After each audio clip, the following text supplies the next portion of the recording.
ሰላም ሰላም ዩናይትዳውያን እንዴት ናችሁ? ቤተሰቦቻችን እነሆ ተገኘን። ዕለታዊ ዜናዎችን ልናደርሳችሁ መተናል። እንደተለመደው ዛሬ የጨዋታ ቀን ነው እና በዚህ የጨዋታ ቀን እንደው ዩናይትድ እስከ ሰኞ ድረስ ጨዋታ ለማድረግ ስለሚጠብቅ እነኚህን ጨዋታዎች በመላው አውሮፓ የሚደረጉ አዝናኝ ጨዋታዎች እየተከታተላችሁ የምትሰሟቸውን ዜናዎች ይዘን ነው የተገኘ ነው። ስለ በርንመዙ ጨዋታም ትላንት ጋዜጣዊ መግለጫዎች ተሰጥቷል። ወሳኝ የሆኑ ነጥቦችን እናነሳለን። ስለ አፍኮን አሁንም ዩናይትድ ምላሽ እየጠበቀ ነው ተብሏል። ፖል ስኮልስ ሩበን አሞሪምን በሚገርም ሁኔታ ተጻሮ አስተያየት ሰጥቷል። አሁን በተቃራኒ ቆሞ ለይቶለታል ፖል ስኮልስ ይሄን ጉዳይና እንዲሁም የንዋኖሪን ዝውውር በተመለከተ እንዲሁም ከኢሊቻ አንድ ተከላካይ ይፈልጋሉ ስለመባላቸው ስለ ልጁ እነግራቸዋለን። የካስቴሎ ጉዳይም አለ። ማቴታ ወደ ዩናይትድ ስለሚለው ምላሽ ተሰጥቶበታል። ዘርክዚ ወደ ሮማ ወይም ኤሲ ሚላን ስለተባለው ነገር፣ ብሩኖ ፈርናንዴስ በዩናይትድ ለሽያጭ ቀርበዋል ስለመባሉ፣ ሳዲቅ ስለሚባል አንድ አዲስ አማካይ ስለመካተቱ፣ የዋርተን እና የባሌባን ዝውውር በተመለከተም እንዲሁ የተነሱ መረጃዎች አሉ። እነኝህን መረጃዎች በተራ እንደው ቅደም ተከተላቸውን ጠብቀው ሁሉም ወደ እናንተ የሚደርሱ ይሆናሉ። አብራችሁኝ ስትቆዩ ቪዲዮን ላይክ እያደረጋችሁ ቤተሰቦቼ በርከት ያሉ አዳዲስ ጉዳዮችንም ከውስጥ ሀሳቦችንም እንዲሁ ታገኛላችሁ። የምንወያይባቸው ብዙ ሀሳቦች አሉ። አዳዲስ መረጃዎች ከቅድመ ዝውውር ጋር በተያያዘ ቅድም በነገርኳችሁ መልኩ ተካተው ወደ እናንተ ይቀርባሉ። ከእናንተ የምንፈልገው ፍቅር ብቻ ነው። ትላንት ቪዲዮችንን 600 ላይክ አድርሳችኋል። እናንተ ጀግና እና ተአማኝ የሆናችሁ ቤተሰቦቻችን አሁንም ይሄንን ቪዲዮ ከ600 በላይ ላይክ እንደምታደርሱት ፍጹም በእናንተ እምነት አለኝ። ቤተሰቦቼ አብራችሁኝ የሆኑ መልካም ቆይታ። ተወዳጁ የእንግሊዝ ፕሪሚየር ሊግ ጨዋታዎች ዛሬ መደረጋቸውን ይቀጥላሉ እና ዛሬ እንደው እንድትመለከቷቸው እንደ መዝናኛም እንዲሆናችሁ ጨዋታዎቹን ልጠቁማችሁና ወደ ዩናይትድን ወደ ተመለከተው መረጃዎቻችን እናልፋለን። ያው ዩናይትድ ሰኞ ምሽት ጨዋታውን ስለሚያደርግ ግዴታ እስከ ሰኞ መጠበቅ ይኖርብናል ማለት ነው። ዩናይትድን ጨዋታ ለመከታተል ግን ዜናዎች አሉ። ስለ ቡድናችን አዳዲስ የወጡ ነገሮች አሉ። እነሱን እነግራችኋለሁ። ዛሬ ምሽት 12 ሰዓት ነው የሚደረገው። ቼልሲ እና ኤቨርተን ያደርጋሉ ጨዋታቸውን በስታንፎርድ ብሪጅ። የቼልሲ ጨዋታ ለዩናይትድ በጣም ጠቃሚ ነው ታውቃላችሁ። ምክንያቱም ቼልሲ እና ዩናይትድ እኩል ነጥብ ይዘው ነው ይህን ጨዋታ የሚያደርጉት። ስለዚህ በእናንተ እንደው በአራዳው ቋንቋ መቋጠር የሚባል ነገር አለ። ዩናይትድ ቼልሲ ነጥብ ከጣለ ዩናይትድ ይጠቀማል። የሰኞን ጨዋታ የሚያሸንፍ ከሆነ ቢያንስ አትሊስት ከቼልሲ በልጦ ወይ በነጥብ የሚጥል ከሆነ ቼልሲ ዩናይትድ ወደ ላይ የሚወጣበት እድል በጣም ሰፊ ነው። የቼልሲን ቦታ ይይዛል ማለት ነው። እንደዚሁ ሊቨርፑል ከብራይተን ጋር የሚያደርጉት ጨዋታን በተመሳሳይ 12 ሰዓት በሜዳቸው ነው ሊቨርፑሎች በአንፊልድ ጨዋታ የሚያደርጉት። በርንሌ ከፉልሃም እንዲሁ 2 ሰዓት ምሽት ከ30 ይደረጋል።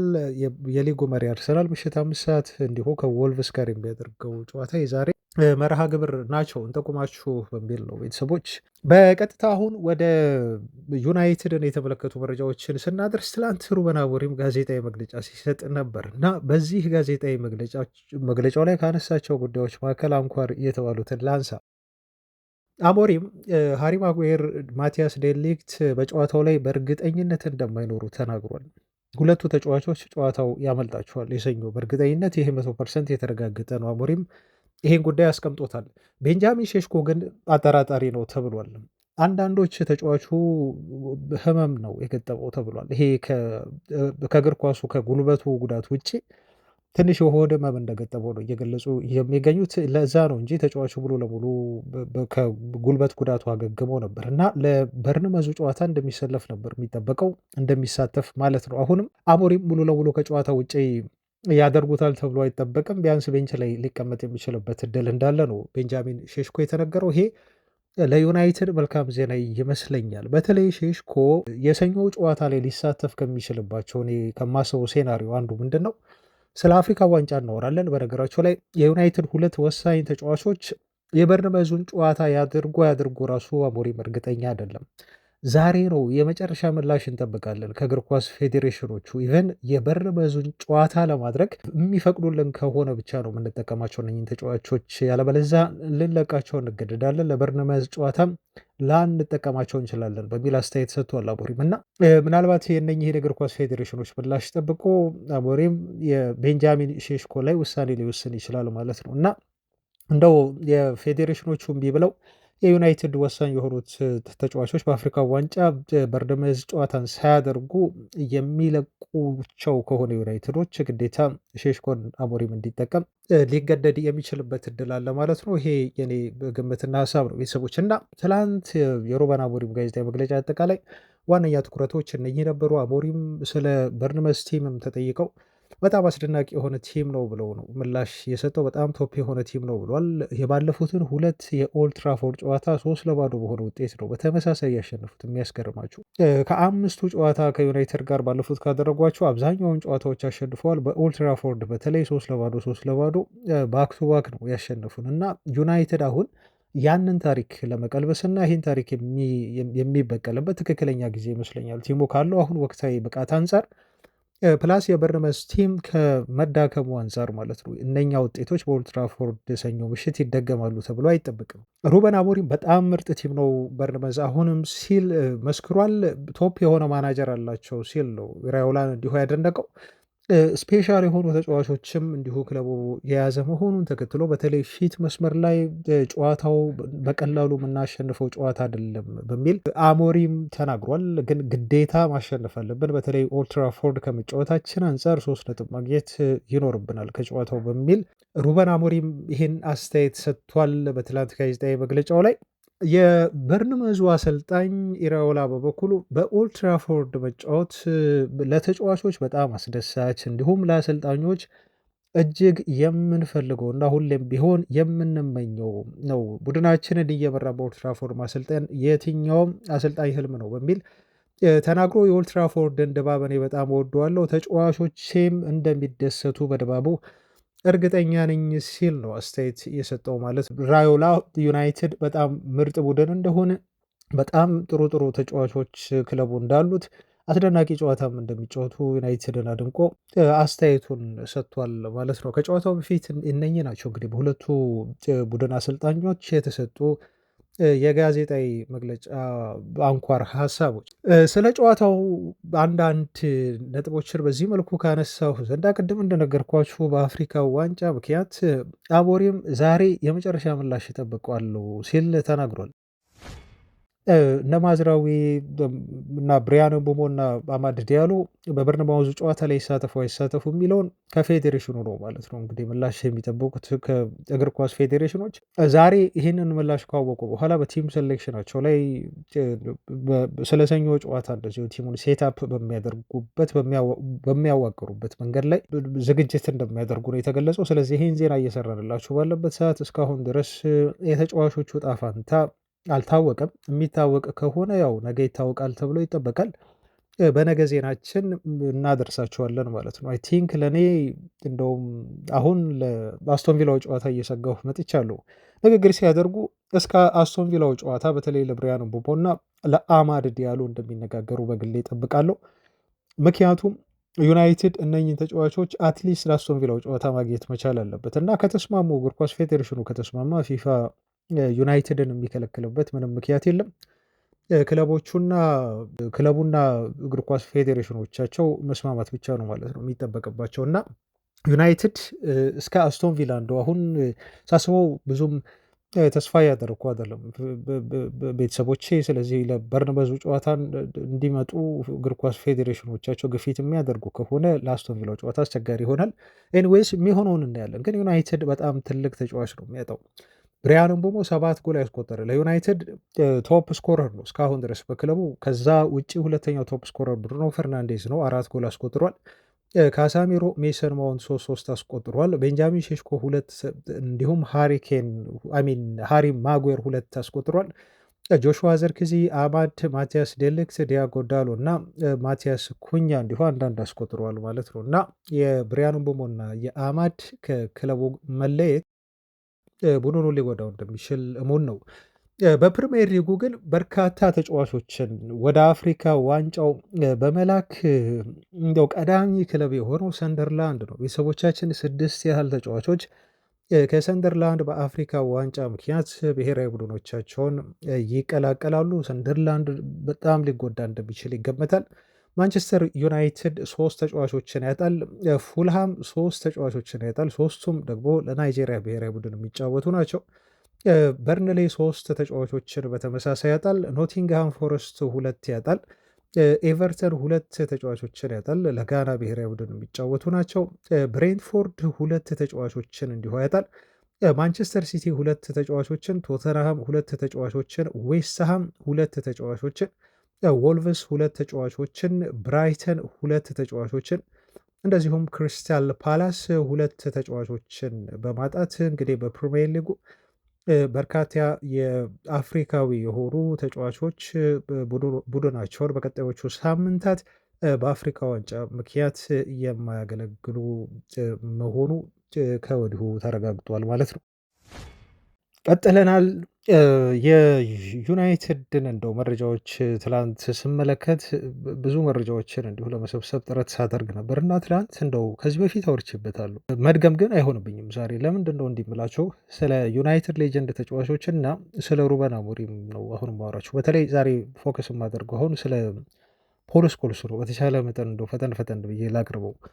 ለምንድን ነው ዛሬ የተመለስኩበት መሰላችሁ? ከዚህ በፊት አውርቼበታለሁ። እንደው ዩናይትድ ክለቡ እንደው ስልጣን ኖሮት አንደኛ ቢያግዳቸው፣ እኔ ትልቁ ሀሳቢ ግን ይሄ ሰብአዊ መብት መጣስ ነው። የሰው ልጅ የተሰማውን ስሜት መናገር ይችላል። ስለ ቡድኑም ይሁን ዩናይትድ ስለ ዩናይትድ አታውሩ ብሎ ሊላቸው አይችልም። እንደዚህ አይነት ነገርም የለም። ግን እንደው አቅርበው ወይ የሆነ ነገር እየሰጠ አግባብቶም ቢሆን ስለ ክለቡ እንዳያወሩ ሊያደርጋቸው ይችላል በሆነ ምክንያት። እሱን አላውቅም ምን አይነት ምክንያት እንደሆነ። ግን አሁን አስተያየት በሰጡ ቁጥር እንደው ለእነሱ ያለኝ አመለካከት እየወረደ መጥቷል። በተለይ 3 የቀድሞ ተጫዋቾቻችን ላይ ነው ማተኩሩ። አሁን ፖል ስኮልስ ዛሬ አሁን የማየው ዋነኛው ነው። ሮይ ኪን እና ጋሪ ኔቭል የሚሰጡት አስተያየት ፍጹም ቀድሞ ለዩናይትድ የተጫወቱ ተጫዋቾች አይመስሉም እና የዩናይትድ ተጫዋቾች እንደው እንደሚያስቡት እነሱ በዩናይትድ ቤት ተጫውተው አሳልፈዋል። ፕሬሩን ያውቃሉ።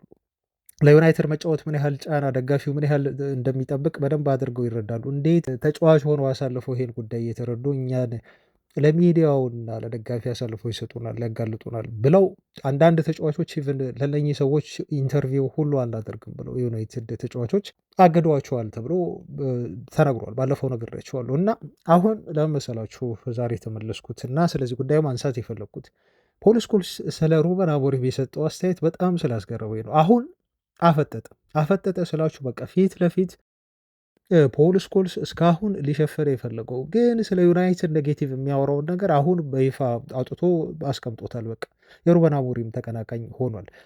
ሩበን አሞሪም በዩናይትድ በፍጹም የሚመጥን ለዩናይትድ የሚመጥን አሰልጣኝ አይደለም ሲል ነው የተናገረው። አንደኛ የዩናይትድ ባህልን አያውቅም ባለ ሩበን አሞሪም። ሁለተኛ ነገር ደግሞ የዩናይትድን ያጫወት መንገድ አሰልጣኙ አልተረዳም እና ክለቡን በአጠቃላይ የተረዳ አሰልጣኝ አይደለም፣ ዩናይትድን ወደፊት ያራምዳል ብዬ በፍጹም በዚህ አሰልጣኝ እምነት የለኝም ሲል ነው የተናገረው። በቅርቡ ሰምታችኋል ስለ ኮቢ ሜኖ አስተያየት እንዴት አድርጎ እንደሰጠ። በቃ አሰልጣኙ ቀጥታ ከዚህ ተጫዋች ጋር ችግር አለበት። ስለዚህ ክለቡ በራሱ ዩናይትድ አሰልጣኙን ጠርቶ ፊት ለፊት መጠየቅ መቻል አለበት። ኮቢ ሜኖን ለምንድን ነው ማታሰልፈው? ይሄ ተጫዋች የማይጫወትበት የመጫወት ደቂቃ የማትሰጥበት ምክንያት ለዚህ ምንድን ነው ብሎ ክለቡ ሊጠየቀው አሞሪምን ይገባል ሲል መናገሩን ታስታውሳላችሁ። አሁን ትላንት የተናገረውን ነገር እንደው ላንሳላችሁ፣ በጣም ጠንከር ያለ ስለሆነ ነው።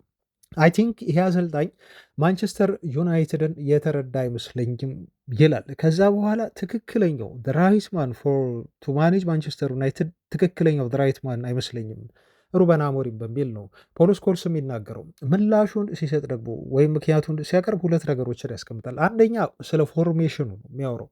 በስፖርቲንግ ሊዝበን ሲጫወት አውቃለሁ፣ በ3 ተከላካዮች ይጫወታል አለ።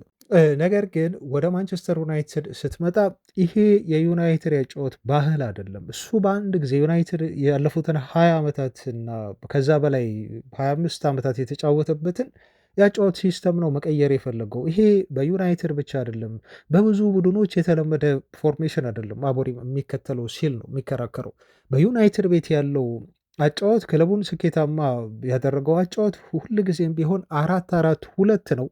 በብዛት ሰር አሌክስ ፈርጉሰን የሚጠቀሙት ፎርሜሽን ነው። አሊያም ደግሞ 4-4-1-1 ነው ዩናይትድ ሁሌ የሚጠቀመው። በቃ ይሄ ካልቸር ነው ዩናይትድ ብሎ ነው ፖል ስኮልስ እንደ መከራከሪያ ሀሳብ የሚያነሳው። ለዚህ ሀሳቡ ማጠናከሪያ የሚሆን አንድ ምሳሌ ያነሳል። ለምሳሌ ከዌስትሃም ዩናይትድ ጋር ስንጫወት ቡድናችን እንግዲህ በዛ መልኩ 1-0 እየመራ ሩበን አሞሪም ሞር ዲፌንሲቭ የሆኑ ቅያሬዎችን አድርጓል ብሎ ይወቅሳል። 4 የተከላካይ ባህሪ ያላቸውን ተጫዋቾች አሰልጣኙ አስገብቷል ብሎ ፖል ስኮልስ ይሄን እንደ ምክንያት ነው የሚያነሳው። ይሄን ያደረገው ደግሞ አሞሪም ነው የሚለው እሱ ቃል በቃል ባይለውም ግን ፈሪ ስለሆነ ነው። አሞሪም 1-0 ውጤቱን አስጠብቆ መውጣት ስለፈለገ ብቻ ነው እነኛን ተጫዋቾች ቀይሮ ያስገባው ዲፌንሲቭ ማይንድድ የሆኑ ልጆችን። ከዛ በኋላ የተፈጠረው ግን ዌስትሃም አገባ፣ ዩናይትድም ደግሞ 3 ነጥቡን አጣና 2 ነጥብ ጣለ ማለት ነው በጨዋታው ላይ። ሰር አሌክስ ፈርጉሰን ቢሆን ኖሮ ግን ይሄን ፈጽሞ እንደማያደርግ አውቃለሁ ነው የሚለው ፖል ስኮልስ። ሰር አሌክስ ፈርጉሰን ቢሆን እንደው 1-0 እየመራን አለ። የሆነ ጊዜ እንደውም ታሪክን ወደኋላ መለስ ብሎ አስታውስ። አንድ ጊዜ ከቼልሲ ጋር እየተጫወትን ቼልሲን 1-0 መምራት ጀመርን አለ እና ቼልሲ በጣም ጥሩ ቡድን ነበር በወቅቱ ነው የሚለው ፖል ስኮልስ። 1-0 ስንመራ እንግዲህ ትንሽ እንደ መዘናጋት ወደኋላ ተመልሰን መከላከል ጀመረን ነው የሚለው። እንግዲህ ተጫዋቾች በጨዋታ ዕለት በደመ ነፍስ የሚያደርጉት ነገር አለ እና ወደኋላ ሴት ባክ አድርገን መከላከል ስንጀምር 1-0 ውጤቱን ለማስጠበቅ በሚመስል መልኩ ሰር አሌክስ ፈርጉሰን ከዛ በኋላ አንባረቅብን ነው የሚለው ፖል ስኮልስ። እንዴት 1-0 ስለመራችሁ እንደዚህ ሴት ባክ ታደርጋላችሁ? እንዴት ለመዝናናት ሙከራ ታደርጋላችሁ? ቼልሲ በጣም ጥሩ ቡድን ነው። በየትኛውም ሰዓት ጎል ሊያስቆጥርና ይሄን ነጥብ ሊያስጥለን ይችላል። ስለዚህ ሁለተኛ ጎል አስቆጥሩ፣ በሁለተኛ ጎልም አታብቁ፣ ሶስተኛም ጎል አስቆጥሩ ብሎ ሰር አሌክስ ፈርጉሰን እንዴት ቡድናችን ላይ እኛም ላይ እንደጮኸ በወቅቱ አስታውሳለሁ። መሆን ያለበት የማንቸስተር ዩናይትድ ባህል ይሄ ነው።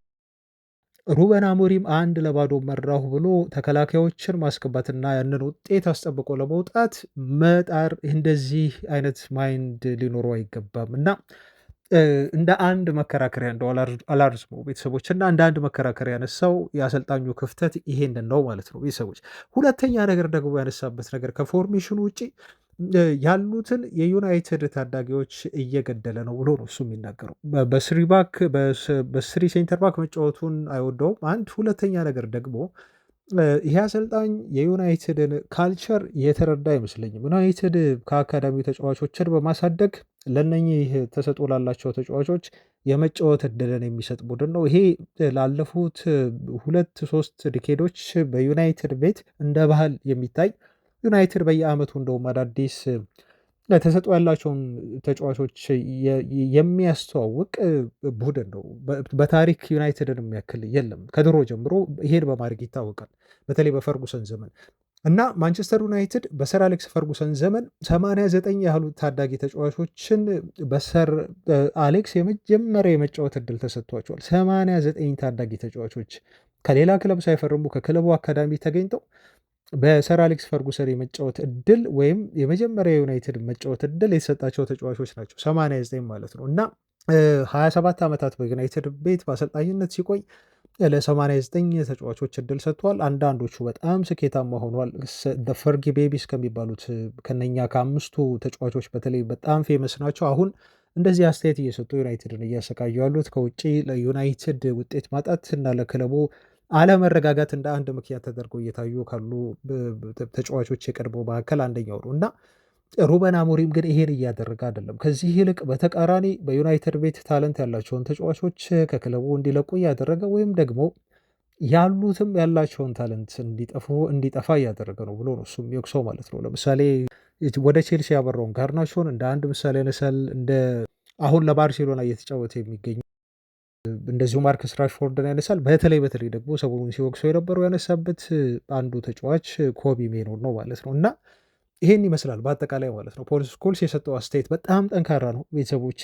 በቃ አሰልጣኙ ለዩናይትድ የሚመጠን አይደለም፣ ክለቡ ሊያሰናብተው ይገባል የሚል አንድምታ ያለው ነው እና እኔ አሁን ይሄን አስተያየቱን ከነገርኳችሁ በኋላ በአጠቃላይ እንደው ሀሳቤን እኔ በግሌ ተናግሬ ስጨርስ ሩበን አሞሪም ጋር የማልስማማባቸው ነጥቦች አሉ። ለምሳሌ አሁን ስለ ፎርሜሽኑ ብሏል። አንዳንድ ጊዜ አሁን እኔ በፎርሜሽኑ ለዩናይትድ ውጤት ማጣት ምክንያት ነው ቶታሊ 100% ብዬ ባላስብም፣ ግን አንዳንድ ጊዜ ደግሞ እንደ ጨዋታዎቹ ሂደት አድጀስት ማድረግ ላይ አሰልጣኙ ላይ ጥያቄ አለኝ። እና በቀይ አንድ ተጫዋች ከተቃራኒ ቡድን ወጥቶ በሶስት ሴንተር ባክ የምትጫወትበት ምክንያት እኔ አይታየኝም። ለምሳሌ አሁን ይሄ ነገሮች ናቸው። አቃየርም ላይ አሰልጣኙ ስህተት እንደሚሰራ አምናለሁ። ይሄን እኔ ሳልሆን ራሱ አሰልጣኙ አምኗል። ሩበን አሞሪም ምርጫ ተጫዋቾች ምርጫ ላይ አንዳንዴ ስህተት እንደሚሰራ፣ አቃየር ላይ ስህተት እንደሚሰራ ራሱ በአንደበቱ ያመነው ነገር ነው ማለት ነው። ይሄ ሌላኛው ሁለተኛው ችግሩ ነው። ስለ ዩናይትድ ታዳጊ ተጫዋቾች በተለይ ተሰጥኦዎች ላይ አሰልጣኙ ብዙ እምነት ያለውም አይመስለኝም። ይሄን ለማለት እምነት አለው ብዬ ለመናገር የሚያረጋግጥልኝን ነገሮች እስካሁን አላደረገም። በዚህ ምክንያት ጥያቄ ያነሳበታለሁ። በዛ ላይ ደግሞ አሰልጣኙ ትንሽ ሪጅድ ይመስለኛል። ፍለክስብል ቢሆን ጥሩ ነው ብዬ አስባለሁ። እኔ አሰልጣኙ ላይ የሚታዩ ነገሮች ይሄ ናቸው። ግን እንደ ማናጀር በክለቡ ያመጣው ይሄ ካልቸራል ሪሴት አለ፣ አዲስ ባህል አለ። ምንጊዜም ቢሆን የተጫዋቾች ፓወር ከአሰልጣኝ ፓወር መብለጥ የለበትም። ከዚህ በፊት ይሄ ሆኗል። ከሩበን አሞሪም በፊት በዩናይትድ ቤት እና ይሄ ሰር አሌክስ ፈርጉሰን ከለቀቁ በኋላ እና አሁን አሞሪም እስኪቀጠል ድረስ ባሉት አሰልጣኞች መካከል የነበረው ግንኙነት የተጫዋቾች ፓወር ከአሰልጣኞች ፓወር ይበልጥ ነበር። ያን ለማስቀረት ዩናይትድ በቃ በሁሉም ነገር ኤቲክሱን ጠብቆ በዲሲፕሊን የሚጫወቱ ተጫዋቾችን ክለቡ ለማፍራት ጥረት አድርጓል። ይሄን ካልቸር አሁን ሴት እያደረገ ነው አሞሪም። ትልቁ ነገር ያ ስለ አሰልጣኙ መጥቀስ ያለብኝ ነገር በዛ ላይ ፓሽን አለው። ስራውን በፍቅር የሚሰራ አሰልጣኝ ነው። ሜንታሊቲው በጣም ጥሩ ነው። የዩናይትድ ተጫዋቾችን ልውቀስ እንጂ አሰልጣኙ በግሉ ለማሸነፍ ያለው ተነሳሽነትና ቡድኑን የሚያዘጋጅበት ተስፋ የማይቆርጥበት መንገድ ሩበን አሞሪም በዩናይትድ ቤት እንደው ቢቆይ ስኬታማ ሊሆን ይችላል ብዬ እንዳስብ አድርጎኛል እና ሙሉ ለሙሉ ተስፋ አልቆርጥበትም። ሶስተኛ አሰልጣኙ እንደው አሁን ቢሰናበትስ ከዩናይትድ ቢለቅስ እሱን ማነው ሊተካ የሚችል በጣም ጥሩ የሆነ አሰልጣኝ የሚለው ጥያቄ ውስጤ ይመጣል። ይሄን አንድ ጥያቄ ጠይቃለሁ። ሌላኛው ማነሳው እና ስለ ሩበን አሞሪም እንደው በክለቡ ቢቀጥል ብዬ የማስብበት ትልቁ ምክንያት ደግሞ አሰልጣኙ አሁንም ቡድኑ ውስጥ ክፍተት አለበት። እነኚህ የዩናይትድ ክፍት የሆኑ በጣም መሸፈን ያለባቸው እና ለእሷ ጨዋታ በጣም ተስማሚ የሆኑ ተጫዋቾችን ቡድኑ እንደው ግማሽ ያህል እንኳን አልያዘም ገና። ስለዚህ እነኚህ ተጫዋቾች ተሟልተውለት አሰልጣኙን ደግሞ ይበልጥ ማየትና መገምገም እፈልጋለሁ። ቤተሰቦች እፈልጋለሁ ይሄን እፈልጋለሁ። አሁን ዩናይትድ የሱን ፎርሜሽን እና የሱን አጨዋወት ለመከተልና ለመጫወት አትሊስት ቢያንስ 5 ተጫዋቾች ይጎሉታል ብዬ ነው በግሌ የማስበው። ይሄን ደግሞ በቀጣይ 2 የዝውውር መስኮቶች ቡድኑን ለማጠናከር በቂ የሆነ እንቅስቃሴ አድርገው ያመጡለታል ብዬ ስለማስብ እስከዛ ድረስ ሩበን አሞሪም አሁንም ጊዜ ተሰጥቶት በአንቸኩል እና አሰልጣኙ እንደው ቢታይ ብዬ ነው እኔ በግሌ የማስበው ማለት ነው። እና እኔ እናንተን ሀሳብ አላውቅም፣ ይሄ የግል አመለካከቴ ነው። ቤተሰቦች ፖል ስኮልስን የምደግፍበት ፓርት አለ፣ የምቃወምበት ፓርትም አለ 100% ማለት ነው። እና እኔም ያለኝ ሀሳብ ይሄ ነው። አሰልጣኙን በተመለከተ እናንተም ያላችሁን ሀሳብ ፖል ስኮልስ ልክ ነው ወይ ወይንስ ደግሞ ሩበን አሞሪም መቆየት አለበት የሚለው ላይ በኮሜንት ልትሰጡኝ ትችላላችሁ። ቀጥለናል ቤተሰቦቻችን፣ ዜናዎቻችን እንደቀጠሉ ናቸው። ቪዲዮን ላይክ ማድረጋችሁን ገና አትርሱ። እናስታውሳችሁ አሁንም በርካታ ያልተነኩ ዜናዎች አሉኝ፣ አብራችሁኝ ቆዩ። ወደ ቀጣይ መረጃዎች ሳልፍ የማገኘው ዜና የሚሆነው እንደው ከዝውውር ጋር በተያያዘ የማነሳላችሁ ዜና ነው እና የአርሰናሉን ተጫዋች ኑዋሬሪን በተመለከተ ከዚህ በፊት መረጃ አድርሻችሁ ነበር። ኢንዲካ ላይ ያወጣውን ዜና ተንተርሼ ይሄ ተጫዋች ወደ ማንቸስተር ዩናይትድ ሊመጣ ይችላል በሚል የቲም ቶክ ዘገባን ነበረ በስፋት ወደ እናንተ እንደዚሁ ያደረስኩት በመጥቀስ ማለት ነው። እሱንም እንደምጭ አሁን ከኢንዲካሊያ መረጃ በኋላ ቲምቶክ ይዞት ወጥቷል። ዜናውን እንግዲህ ያገኘው ብሎ ነው ከውስጥ ይዞ የወጣው። ዩናይትድ ብቻ ግን አይደለም የሚፈልገው፣ ዩናይትድ እንደሚፈልገው አረጋግጧል። ዩናይትድ ተጫዋቹን ለማስፈረም ከአርሰናል ተስፋ ያደረገበት ትልቁ ምክንያት ክለቡ ይሄ ህጉ አለ፣ የፋይናንሽል ፌር ፕሌይ የሚባለው ህግ ማለት ነው እና አንዳንድ ጊዜ ሆም ግሮን የሆኑ ተጫዋቾችን መሸጥ፣ ከአካዳሚ ያደጉ ልጆችን መሸጥ በአጠቃላይ ፋይናንሱን ሁኔታ በጣም ጤናማ ያደርገዋል። እንደው ጥሩ ገንዘብ የሚያወጣ ተጫዋች ካለ ከአካዳሚ የተገኘ ልጅ ካለ ማለት ነው እና አርሰናል በዛ ምክንያት ነው ንዋኔሪን ለመሸጥ ክለቡ በውስጥ ወስኗል በሚል መረጃ የወጣው ማለት ነው። እና ቲምቶክ እንደሚለው ከሆነ ከማንቸስተር ዩናይትድ ውጪ ቼልሲ ልጁን ማስፈረም ይፈልጋል። ይሄንን የአማካይ ስፍራ ተጫዋች እንደዚሁ በክለቡ ብዙ የመጫወት እድል እያገኘ ስላልሆነ መቀጠል አይፈለገም ተብሎ የተገለጸው። ተጫዋቹ 18 ዓመቱ ነው ገና። ግን በአርሰናል ቡድን ውስጥ 12 በመቶ የሚያክሉ የፕሪሚየር ሊግ የመጫወት እድሎችን ብቻ ነው ያገኘው። ይህም በጣም ጥቂት ነው። ልጁ እንደጠበቀው አይደለም ማለት ነው። እንግዲህ በአርሰናል ቤት እየተጫወተ የሚገኘው በቅርቡ ነው። በአርሰናል ቤት ረጅም ኮንትራት የፈረመው ግን ተስፋ አድርጎ ነበር የመጫወቱን እድል እንደሚሰጡት። ክለቡ ያን እያደረገ ባለመሆኑ ነው ልጁም አርሰናልን ሊለቅ እንደሚችል ክለቡም ቢሆን ተጫዋቹን ሊሸጥ እንደሚችል የተነገረው ማለት ነው። እና ቼልሲ የተጫዋቹ ፈላጊ እንደሆነ ነው የተነገረው። ዩናይትድ ብቻ አይደለም ነው ዜናው። በሌላ ዜና ቤተሰቦቻችን ዩናይትድ አንድ ተከላካይ እንደሚፈልግ ከኢሊቼ ትላንት ዜና ሰርቼላችሁ ነበር እና ይሄ የተከላካይ ዜና ዝውውሩ ሩመሩ እንደው ዝም ብሎ ተራ ሩመር እንዳልሆነና በጣም ጠንከር ያለ እንደሆነ ግን ሪፖርቶች በድጋሚ ወጥተዋል ማለት ነው። ዴቪድ ተብሎ ይጠራል እና ይሄ ዴቪድ አፌን ጉይበር ተብሎ የሚጠራው ልጅ በማንቸስተር ዩናይትድ በጣም በጥብቅ የሚፈለግ ሴንተር ባክ ተጫዋች እንደሆነ ተነግሮለታል።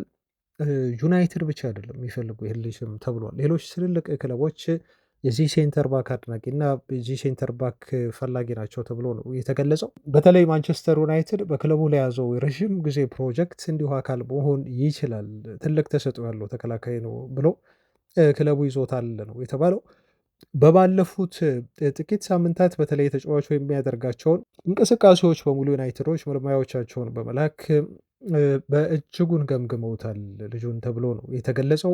በብዙ የሊቼ ጨዋታዎች ላይ ዩናይትድ ስካውቶች ተገኝተው በአካልም ነው እየገመገሙት የሚገኙት። ዳታዎቹን እንቅስቃሴዎቹን በሙሉ እየወሰዱ ነው ያሉት ተብሏል። ለአይቲ ዲፓርትመንቱም የተጫዋቹ እንቅስቃሴ ዳታዎች እየተላኩ ነው።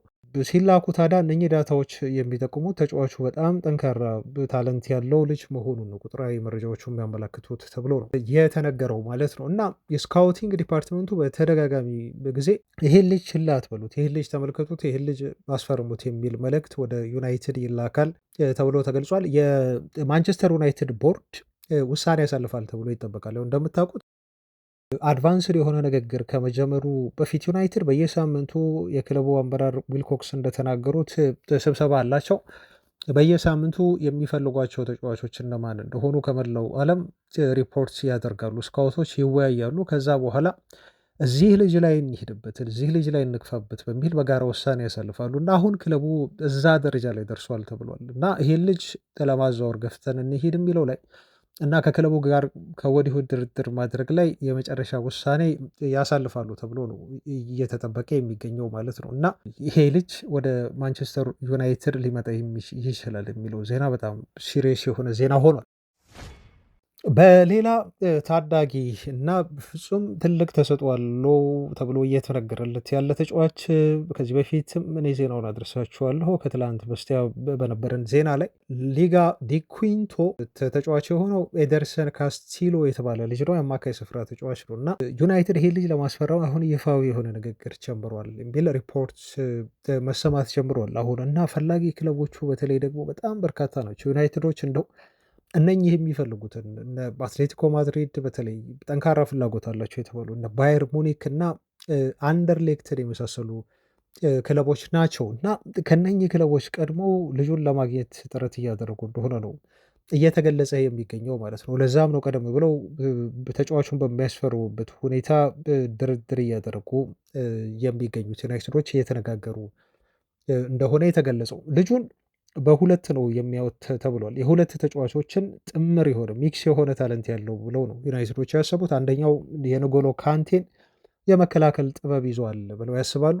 ሁለተኛው ደግሞ የፖል ፖግባ የሚያደርጋቸውን በጣም የተመጠኑ የረዥም ፓሶችን በማድረግ የፖግባም እንዲሁ የማጥቃት ኢንስቲንክት አለው እንደ ፖግባ ብለው ያስባሉ ማለት ነው። ስለዚህ ካንቴ ፕላስ ፖግባ ኳሊቲዎችን በጥምረት አብረው ያዘ ተጫዋች እንደሆነ ነው የዩናይትድ አመራሮች የሚያስቡት ተብሎ ተገልጿል። ተጫዋቹ ዲፌንሲቭ ሚድፊልደር መሆኑ ይታወቃል። 17 ዓመቱ ነው ገና። ተጫዋቹ በጣም በጠንካራ ነው በዩናይትድ ስካውቶች የሚታየው። በየሳምንቱ የሚያደርጋቸውን ጨዋታዎች ሁሉ ዩናይትዶች ይመለከታሉ። ለዋናው ቡድን ባለፈው ሳምንት ነው እንደውም ተጫዋቹ የመጀመሪያ ጨዋታውን ማድረግ የቻለው ማለት ነው። ገና በ17 ዓመቱ ለዋናው የሊጋ ዲ ኩዌንቶ ቡድን መጫወት የቻለበት እድል ተሰጥቶት ተጫዋቹ የመጀመሪያ ጨዋታውን አድርጓል ማለት ነው። እና ስለ ተጫዋቹ አጠቃላይ እንደው ባህሪውን ስነግራችሁ ያሉትን ትልልቅ ኳሊቲዎች ተጫዋቹ ፊዚካሊቲው በጣም ጥሩ ነው፣ ስትሮንግ ነው እንደ ከእድሜው አንፃር ማለት ነው። የፉትቦል አይኪው በጣም አለው ተብሎም እንዲሁ ፉትቦል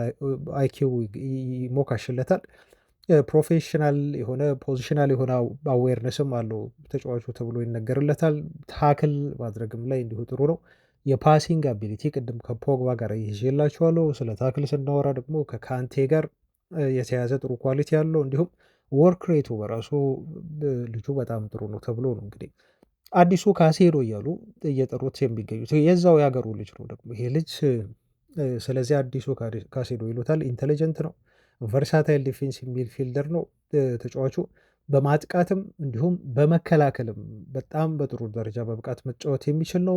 1.74 ወይም 1.74 ሜትር ቁመት ያለው ተጫዋች ነው ብለው ነው እንግዲህ ዩናይትዶች በስካውቲንግ ዲፓርትመንታቸው ሊያመጡት ቁርጠኛ የሆኑት የአማካይ ተጫዋች የሆነው ማለት ነው። ኢኒዮሶች በነገራቸው ላይ እንደዚህ አይነት ተጫዋቾችን ከሳውዝ አሜሪካ እና ከአፍሪካ ለማስፈረም አሁን ትኩረት አድርጓል። ለዚህ ትልቁ ምክንያቱ ተብሎ የተቀመጠው ደግሞ ብዙ ጊዜ ተጫዋቾችን ከአውሮፓ መልምሎ ወደ ማንቸስተር ዩናይትድ በልጅነታቸው ለማምጣት በጣም ይወደዳል ነው የተባለው። አሁን ግን በአፍሪካ የሚገኙና በላቲን አሜሪካ እንዲሁ ያሉ ይሄ ሳውዝ አሜሪካ አካባቢ ያሉ ተጫዋቾችን ማስፈረም ርካሽ አማራጭ ነው። ብዙ ታለንት አለ። ደግሞ ክለቡ ለማስፈረም የሚያወጣው ገንዘብ ወጪው አነስ ያለ ስለሆነ ከዛ አንፃር ነው ዩናይትድ በእነዚህ ቦታዎች ላይ ትኩረት ያደረገው እና እንደ አንድ ስትራቴጂ ይሄንን ይዞ በሳውዝ አሜሪካና በተለይ በአፍሪካ ትኩረት አድርጎ ተጫዋቾችን እየመለመለ ለማስፈረም እያናገረ ያለው ማለት ነው። ክርስቲያን ኦሮስኮን ከዚህ በፊት ያስፈረመ፣ ሴኩ ኮኔንም እንደዚሁ ከአፍሪካ ማስመጣቱን ክለቡ ይታወቃል። አሁን ደግሞ የደርሰን ካስቲሎም ለዩናይትድ የሚፈርም ይመስላል እና ማንቸስተር ዩናይትድ ታለንት ማደን በመላው ዓለም አሁንም እንደቀጠለ ነው ማለት ነው። የቤን ጃኮብስን መረጃ ላድረሳችሁ። በአጥቂ ላይ በተለይ ደግሞ የማቴታ ዝውውርን በተመለከተ ሰሞኑን ስለተወራው መረጃ የማጣሪያ ንግግሩን ወይም ምላሹን ሰጥቷል እና ዩናይትዶች በዣን ፊሊፔ ማቴታ ዝውውር ላይ ፍላጎት አላቸው እና ከፓላስ በቀጣዩ ጥር የዝውውር መስኮት ሊያስፈርሙት ጥረት ያደርጋሉ ስለሚለው ምላሽ ሲሰጥ እንደዚህ ብሏል።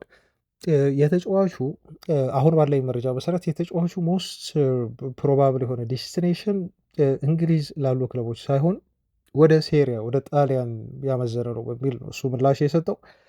ስለዚህ የማቴታን ጉዳይ ቤን ጃኮብስ አጣጥሎታል ማለት ነው እና ዩናይትድ አጥቂ በጥር የዝውውር መስኮት ላይ ያስፈርም እንደሚችል ነው የተናገረው።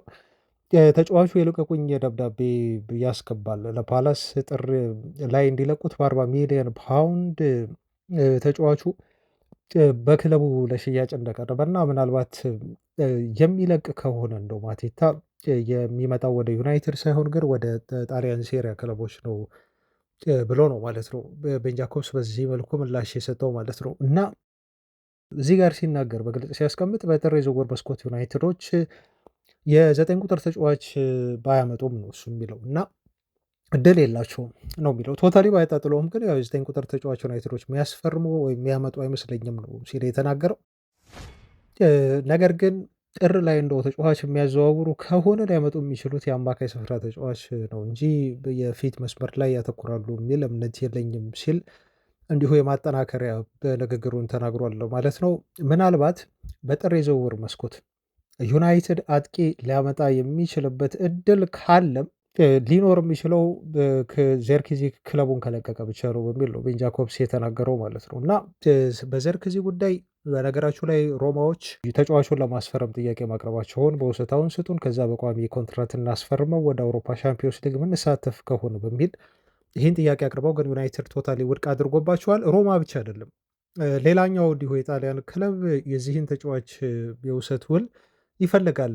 ዩናይትድ 35 ሚሊዮን ፓውንድ ካቀረባችሁ ውሰዱት የሚል ምላሽ ነው የሰጠው ለሚላን እና በሮማ ማለት ነው። ሁለቱ ክለቦች ደግሞ ኦብሊጌሽን እንደው የሚያስገድድ አይሆን እንጂ በኦብሊጌሽን ሳይሆን እንደው በኦፕሽን የሚቀመጥልን ከሆነ ልጁን እንደ አማራጭ እንወስደዋለን በሚል ለዩናይትድ ጥያቄ ማቅረባቸውን ዩናይትድን ፑሽ ማድረጋቸውን ቀጥለዋል ማለት ነው። ክለቦቹ ግን ዩናይትዶች አሁንም በአቋማቸው ጸንተዋል ማለት ነው። ስለዚህ የቤን ጃኮብስ ንግግር እንደሚለን ከሆነ ዩናይትድ ዘርኪዚን የሚሸጥ ከሆነ ወይንም እሱን ለመልቀቅ የሚስማማ ከሆነ ነው በአጥቂ ዝውውሮች ላይ ሊሳተፍ የሚችለው። ከዛ ውጭ መሳተፍ እድል የለውም ብሏል። እንደውም ጥር የዝውውር መስኮት ላይ ከዘርክዚ ይልቅ ዩናይትድን የመልቀቅ በጣም ሰፊ እድል ያለው ኮቢ ሜኖ ይመስላል አሁን ባለው ሁኔታ በሚል እንደዚሁ ኮቢ ሜኖ ዩናይትድን ሊለቅ እንደሚችል ነው አያይዞ የገለጸው። ትላንት አንድ ትልቅ ዜና ተሰማ። ይህን ዜና ያደረሰን ማርክ ብሩስ ነው እና ዩናይትዶች እንደው አማካይ ለማስፈረም ሲሉ ግዴታ ብሩኖ ፈርናንዴዝን መስዋዕት ሊያደርጉት ይችላሉ እና ተጫዋቹን በ70 ሚሊዮን ፓውንድ የዝውውር ገንዘብ ሊሸጡት ዝግጁ ናቸው በሚል መረጃውን ይዞ ወጥቷል። ይሄን ምክንያት አድርጎ እንዲሁ ይሄን ሁኔታ ያስቀመጠበት አንዱ ነገር ምንድን ነው? ዩናይትድ በቀጣዮቹ የዝውውር መስኮቶች ላይ በተለይ ክረምት ላይ አማካዩን በደንብ አድርጎ ይቀይራል። እንደምታውቁት ካዛሚሮ በክለቡ አይቆየም። የሜኑም ቆይታ በጣም አጠራጣሪ ነው። ክለቡ ቢያንስ አትሊስት ነው የተባለው ከ2 እስከ 3 አማካይ ይፈልጋል። ይሄንን ለማሳካት ደግሞ የገንዘብ አቅም ግዴታ ዩናይትድ ያስፈልገዋል የተባሉ አማካይ ቦታ ላይ 3 ተጫዋች የሚመጣ ከሆነ የአማካዩ ክፍል በራሱ አትሊስት በትንሹ እስከ 200 ሚሊዮን ፓውንድ የሚፈጅ ነው የሚሆነው ዝውውሮቹ ማለት ነው። ምክንያቱም ዩናይትድ የሚመለከታቸው የተከታተላቸው ያሉ አማካዮች በሙሉ በዋጋ ደረጃ በጣም የተወደዱ አማካዮች ስለሆኑ፣ ስለዚህ ዩናይትድ ይሄንን ደግሞ ከኪሱ አውጥቶ መድቦ ሊፈጽመው የሚችለው ነገር አይደለም ክረምት ላይ እና ግዴታ ተጫዋችን ለመሸጥ ሳይገደድ አይቀርም ተብሎ ነው ብሩኖ ፈርናንዴዝ በ70 ሚሊዮን ፓውንድ ክረምት ላይ ሊለቅ እንደሚችል የተነገረው። ከዚህ በፊት ከሳውዲ ክለቦች ጋር በተደጋጋሚ ስሙ ተያይዞ ብሩኖ ቆይቷል። ለዓለም ዋንጫ ነው የቆየው የሚባልም ወሬ አለ። የዓለም ዋንጫ ሲዝን ስለሆነ ዓለም ዋንጫው ላይ በትልቅ ደረጃ ተጫውቶ ለማሳለፍ ሲል ነው እንጂ ባለፈው ክረምት ዩናይትድን ለመልቀቅ አስቦ ነበር የሚሉ ሪፖርቶች አሉ። የአውሮፓንም ሊግ እዛው እንደው ልቆይ ካለ ምናልባት ባየር ሙኒክ እና ሪያል ማድሪድ የተጫዋቹ ፈላጊ ናቸው እና ወደ እነኚህ ክለቦችም የማምራት እድል አለው ተብሎ ነው የተነገረው። ዩናይትድ ግን ብሩኖን የሚለቀው በሁለት ምክንያት ነው እንደ ዘገባው ከሆነ። አንደኛ ብሩኖ ፈርናንዴዝ በዩናይትድ ቤት ከፍተኛ ደሞዝ ከሚከፈላቸው ተጫዋቾች መካከል አንዱ ነው። እስከ 300,000 ፓውንድ ያገኛል ጉርሻውን ጨምሮ። ካሳሜሮም እስከ 350,000 ፓውንድ ነው የሚያገኘው በዩናይትድ ቤት እና የሁለቱን ተጫዋቾች ደሞዝ ቢል ብቻ አነሳ ማለት ዩናይትድ ከፍተኛ የሆነ በአመት እስከ 40 ሚሊዮን ፓውንድ ነው ከደሞዝ ቢላቸው ላይ ዩናይትዶች ነፃ የሚያደርጉት ማለት ነው። ፕላስ ብሩኖን ሸጡ ማለት ደግሞ የሚያገኙት ገንዘብ ከፍተኛ ነው እና ሁለቱን ስደምሩ ከደሞዝ ቢል ላይ የሚያነሱት ገንዘብ ሲደመር ከተጫዋች ሽያጭ የሚያገኙት ገንዘብ ከብሩኖ ያው ካሳሜሮ ፍሪ ሆኖ ስለሚለቅ እስከ 100 ሚሊዮን ፓውንድ ሊደርስ ይችላል ማለት ነው እና በዛ ምክንያት ክለቡን ለማጠናከር በቀጣይ ክረምት ይሄ ሊረዳን ይችላል ብለው ያስባሉ። ግን ብዙ የዩናይትድ ደጋፊዎችን እንዲሁ ቅር የሚያሰኝ ነው ሀሳቡ በራሱ ማለት ነው። በተለይ አሁን ብሩኖ ጥሩ ፎርሙን እያገኘ መጥቷል። ምንም እንኳን የሚጫወትበት ቦታ የሚፈልገው ቦታ ላይ ባይሆንም ግን ተጫዋቹ አሁን እንደ ቀድሞ ፕሮዲውስ ማድረጉን ቀጥሏል። 8 ጎሎችን ላይ ተሳትፎ አድርጓል በባለፉት 8 የፕሪሚየር ሊግ ጨዋታዎች ላይ ማለት ነው። 2 ጎል አስቆጥሮ እንዲሁም 6 አሲስት በማድረግ ነው በ8 ጎል እና አሲስት ላይ ተሳትፎ ማድረግ የቻለው። እንዲሁም 45 ያህል ቻንስ ክሬት በማድረግ በሊጉ የሚስተካከለው ተጫዋች የለም። ብሩኖ የዩናይትድ ቁልፍ ተጫዋች መሆኑን ቀጥሏል። ግን ይሄን ሲዝን ካጠናቀቀ በኋላ በዩናይትድ ቤት ላይቆይ ይችላል ነው የተባለው።